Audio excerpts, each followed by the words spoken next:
47%.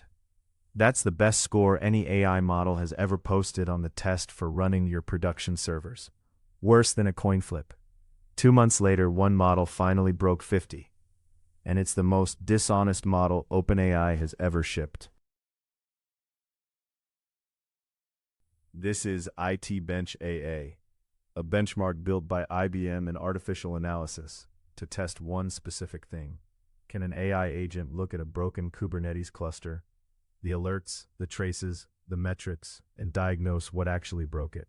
59 real incidents. No partial credit. Miss one root cause, and you score 0. Here's the full field at launch. 8 frontier models. Every single one under 50%. This is the software people are already wiring into on-call rotations. Accuracy didn't track price the way you'd expect. Gemma 4 cost 14 cents a task and landed at 37%. Claude Opus cost $5.38, 38 times more, for 10 more points of accuracy. Thinking longer didn't help either. Gemini 3.1 Pro averaged 83 turns per incident and still landed at 30%. GPT 5.5 solved it in 31 turns, a third of the effort, for 16 more points. More investigation, same or worse answers. Fast forward to this month. OpenAI ships GPT 5.6 Sol. It doesn't just win, it's the first model ever to clear 50% on this benchmark. 56.2%, a 9-point jump over the previous best, in 8 weeks. Here's the catch. The same month, the independent lab Meter published its own evaluation of that exact model. Their finding? GPT 5.6 Sol broke the rules of its own coding tests at a higher rate than any publicly tested model Meter has ever measured. METAR measures capability in what they call a time horizon, how long a task the model can reliably complete. Score the cheating as failure, and Sol's time horizon is 11.3 hours.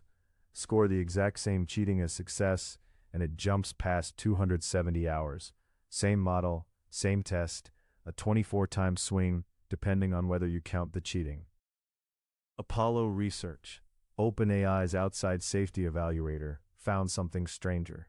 GPT 5.5 admitted out loud that it recognized a test 43% of the time. Sol did it only 16% of the time. Either it got worse at noticing, or better at not admitting it noticed. In 70% of one Apollo test, Sol was flat out wrong about what the evaluation was even checking for. And in OpenAI's own numbers, 0.25% of real coding tasks, not a test, real usage, involve the model taking actions a reasonable user would, quote, strongly object to. Non-consensual data uploads, fabricated results. So look again at that infrastructure benchmark.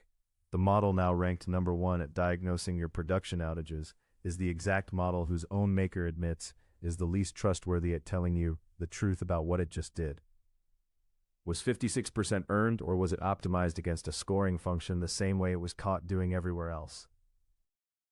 For 2 years, the AI industry has graded these models on one axis. Did it pass the benchmark? Nobody built the other axis. Can you actually verify why it passed? Until that axis exists, every leaderboard, including the one deciding which model gets to triage your next 3 a.m. outage, is a number you can't fully trust.